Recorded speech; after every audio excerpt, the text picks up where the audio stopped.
इन्होंने कहा कि एक पंचवर्षीय में 3 पद मिला 3 बार। तो मैं बता दूं कि जो भी मिला पार्टी के हमारे नेतृत्व, गठबंधन के नेतृत्व ने जो भी जिम्मेवारी दिया, हमने ईमानदारी से निर्वहन करने का प्रयास किया, लोगों के विश्वास पर खरा उतरने का प्रयास किया।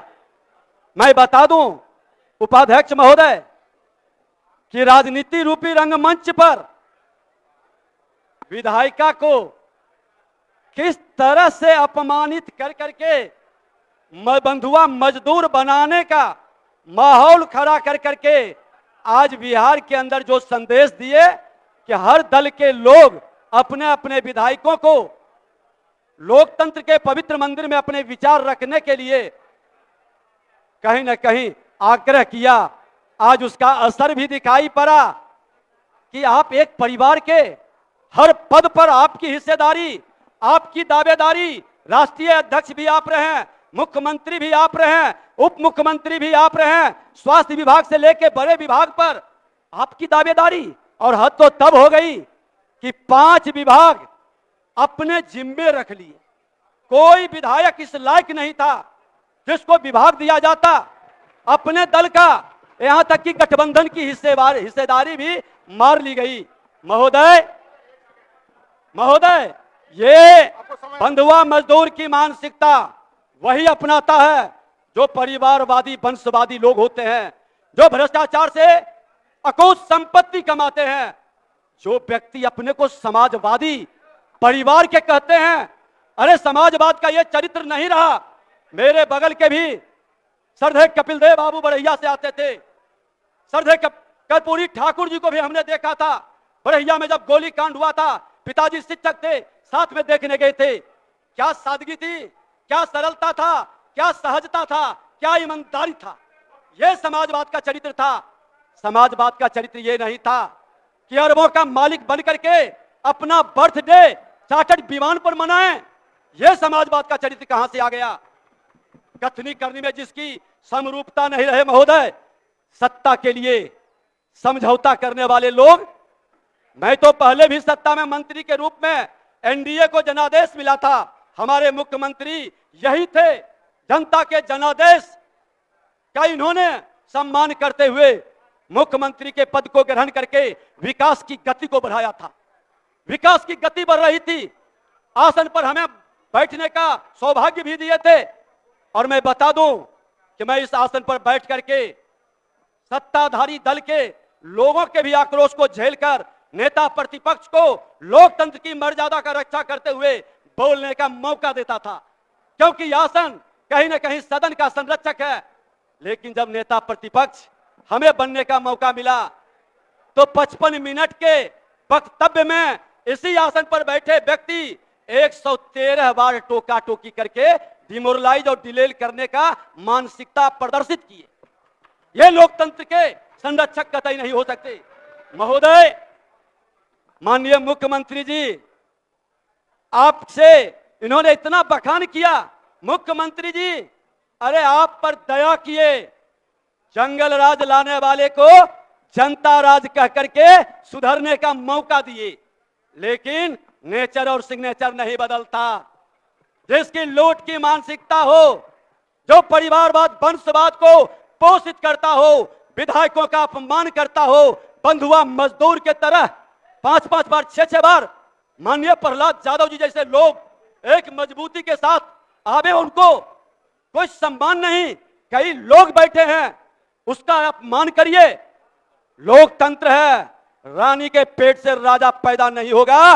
लोकतंत्र में गरीबों की ताकत से, गरीबों के आशीर्वाद से वो राजगद्दी प्राप्त करता है। और आज वंशवादी के कारण विवश हो करके इनकी प्रताड़ना को हमने देखा है किस तरह से जलील। और ये तो एक उदाहरण है, बैठे हैं कई विधायक, मैं अध्यक्ष था, उनके पीड़ा आती थी। कई लोग को उनमें क्षमता, उनमें महत्व ताकत रहते हुए ऐसे लोगों को महत्व नहीं दिया। उनके दर्द को हम लोगों ने सुना और हमने कहा यह लोकतंत्र का मंदिर है, मुझे बिहार को बचाना है। मुख्यमंत्री जी ने सुधरने का अवसर दिया, नहीं सुधरा। यही आसन है नेता प्रतिपक्ष के नाते हमने आग्रह किया था मुख्यमंत्री जी से कि मुख्यमंत्री जी, आपने जिसको सत्ता में लाने का अवसर दिया उसका नेचर नहीं बदला। आज राहुल साहनी की हत्या कर देता है, उस पर एफआईआर होने नहीं दे, और आपने कागज लेकर के जब कार्रवाई की बात किए तो अगले की छटपटाहट, परेशानी और हंगामा और ब्लैकमेलिंग का भाव को आपने ठुकरा करके ये जता दिया, आपने बता दिया कि न मैं अपराध से समझौता करूंगा, न भ्रष्टाचारियों से समझौता करूंगा।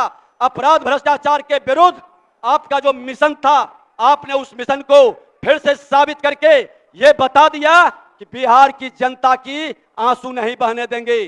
जनादेश एनडीए का था, एनडीए तब भी सत्ता में थी, एनडीए आज भी सत्ता में है। और अध्यक्ष महोदय, मैं बता दूं, अभी बोल रहे थे मैं जिम्मेवारी निभाऊंगा जनता के प्रति। अरे 5 वर्ष आपको नेता प्रतिपक्ष का अवसर मिला, आप बता दें कि नेता प्रतिपक्ष के रूप में कितने लोगों के आंसू पोंछने के लिए, क्योंकि विपक्ष की जिम्मेवारी होती है सरकार को सजग करना, जनता की आवाज को सरकार तक पहुंचाना। 500 दिन के सफरनामा विपक्ष में 341 बार लगातार हमने किसी न किसी जिले के अंदर लोगों की आंसू पोंछे और उसकी समस्याओं के लिए सरकार तक आवाज पहुंचाई, लेकिन आप नहीं कर पाएंगे क्योंकि आप तो सोने के चम्मच लेकर जन्म लिए हैं। आपको तो पूरी तरह से दो पूर्व मुख्यमंत्री का कहीं ना कहीं एक अहंकार भरा है। माननीय उपाध्यक्ष महोदय, भ्रष्टाचार से करोड़ों संपत्ति अर्जित करने वाले लोग पर जब कार्रवाई होती है तो भ्रम फैलाते हैं माहौल को। अरे हम ईमानदारी से काम करेंगे, कोई भी आके जांच कर ले, कोई भी किसी तरह का हमसे प्रश्न पूछेगा हम जवाब देंगे, हम रोएंगे नहीं, भटकाएंगे नहीं।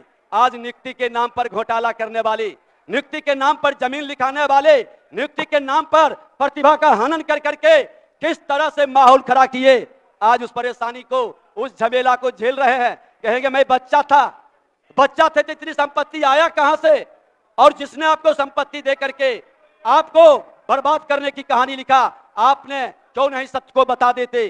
बिहार को बचाना है, बिहारी के गाड़ी, विकास की गाड़ी को बढ़ाना है।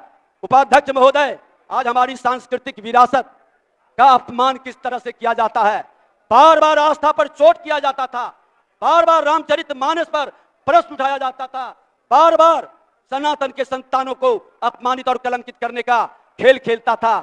और आप सत्ता की मलाई खाने में इतने अंधभक्त हो चुके थे, मुख्यमंत्री जी बार बार रोकते थे कि किसी भी धर्म का अपमान नहीं होगा, लेकिन आप बार बार एक खास समुदाय के लोगों को अपमानित करने का, हमारे आस्था के सबसे बड़े केंद्र बिंदु भगवान राम पर, रामचरितमानस पर प्रश्न उठा करके आपने सत्ता के लोलुपता को प्रदर्शित किया। क्या जिम्मेवारी आपने निभाया महोदय? देश के प्रधानमंत्री माननीय नरेंद्र मोदी जी, देश के गृह मंत्री माननीय अमित शाह जी और राष्ट्रीय अध्यक्ष माननीय जेपी नड्डा जिन्हें और बिहार के मुख्यमंत्री नीतीश कुमार जी मिलकर के बिहार की दशा को, दुर्दशा को देख करके अपराध और भ्रष्टाचार जो जंगल राज वाले लोग गुंडा राज में तब्दील कर रहे थे, मैंने बार बार नेता प्रतिपक्ष के नाते आवाज उठाता था, माननीय मुख्यमंत्री जी से मिलकर बताता था, सड़क पर भी, सदन में भी, कि ये लोग त्राहिमाम मचा दिया है। और हम धन्यवाद देंगे मुख्यमंत्री जी को कि आपने संज्ञान लिया, आपने उसे बता दिया कि मैं अपराधियों से और भ्रष्टाचारियों से समझौता नहीं करेंगे। आज ऐसे लोग जब सत्ता से बाहर गए हैं तो उनकी बेचैनी झलक रही है। सत्ता में रहते हुए मौन थे, गौण थे। माननीय उपाध्यक्ष महोदय कहते हैं कि हमने किया।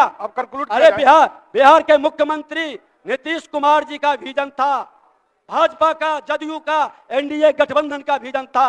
2005 से नियुक्ति की प्रक्रिया शुरू हुई, माननीय राज्यपाल महोदय ने भी उसको पढ़ा। आपका विजन क्या था?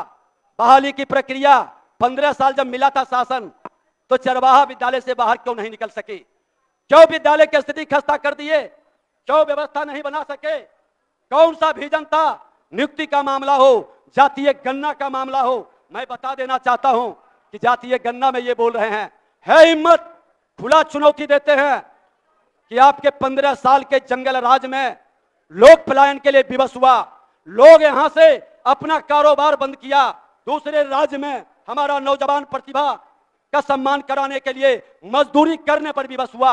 निवेशक बिहार के अंदर नहीं आया, और जब आप सत्ता में आ गए तो जो निवेशक आया वो ठहर गया। आपका यही उपलब्धि है। आपने आज मुख्यमंत्री जी ने जातीय गणना के तहत आर्थिक और शैक्षणिक सर्वे भी कराया। 34% लोग, 94 लाख परिवार, 6,000 से कम आमदनी है। अब जहां 6,000 से कम आमदनी का हमारा बिहारी वहां पर ये चार्टर्ड विमान पर बर्थडे मनाते हैं। क्या यही समाजवादी का चरित्र था? महोदय, है हिम्मत तो 6,000 से कम आमदनी वाले को प्राथमिकता के आधार पर हर जगह, चाहे नौकरी हो, नियोजन में हो, या आपको उनको अनुदान में हो, रोजगार में हो, पहली प्राथमिकता में यह खुल करके साथ दें। गरीबों के प्रति जिम्मेवारी है। देश के प्रधानमंत्री जी ने साफ कहा कि कोई जातीय उन्माद नहीं चलेगा। 4 जाति है, गरीब है, किसान है, महिला है, युवा है। अरे गरीबों के प्रति हमदर्दी है, हर जात में गरीब है। आप उस जात के गरीबों के प्रति आप ईमानदारी से चलो।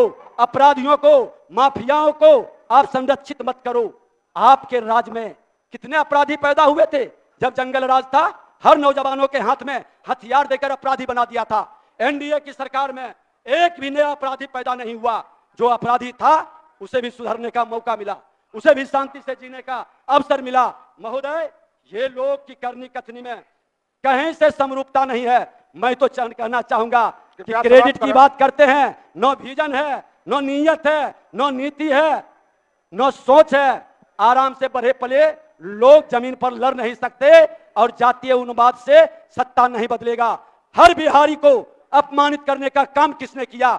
हर बिहारी अपने को एक गाली के रूप में कैसे स्वीकारता है? मैं तो कहना चाहूंगा तमाम बिहार के लोगों को कि हर बिहारी सारे जातीय बंधन को तोड़ करके एक अच्छे लोगों की जमात बना करके फिर से बिहार के गौरव बढ़ाने के लिए, बिहार के मान सम्मान स्वाभिमान के लिए एक बार आगे बढ़े। और जो श्री बाबू से यात्रा शुरू हुई बिहार के मुख्यमंत्री नीतीश कुमार जी तक, विकास का, अपराध मुक्त बिहार और भ्रष्टाचार मुक्त बिहार का संकल्प लें। हम तो हर नौजवानों को आपके आसन से ही बैठे थे। मुख्यमंत्री जी ने शुरुआत किया था और कहते मुख्यमंत्री जी क्रेडिट नहीं। अरे हम तो आसन से जब जब कहे कि मुख्यमंत्री जी प्रधानमंत्री आना चाहते हैं, मुख्यमंत्री जी राष्ट्रपति को लाना चाहते हैं, लोकसभा अध्यक्ष को इन्होंने बढ़ करके मदद किया था, सहयोग किया, तो उत्साहित करते हैं कि करो ऐसा अच्छा काम। और उपाध्यक्ष महोदय, अंत में यही कहेंगे कि जब तक मनुज का सुख भाग नहीं सम होगा, खत्म न होगा कोलाहल, संघर्ष नहीं कम होगा। राजद के अंदर करोड़ों का मालिक विधायक को अपमानित करे, जनता बेहाल रहे, प्रतिभा का हनन करे। अरे जातीय बंधन को तोड़ करके जाति मुक्त बिहार और भ्रष्टाचार मुक्त बिहार बनाने का संकल्प लेकर हम बढ़े, नए बिहार बनाए। एक नए वातावरण में जो भी भूमिका मिली है ईमानदारी के साथ कदम बढ़ाएं, यही आग्रह है। बहुत बहुत धन्यवाद।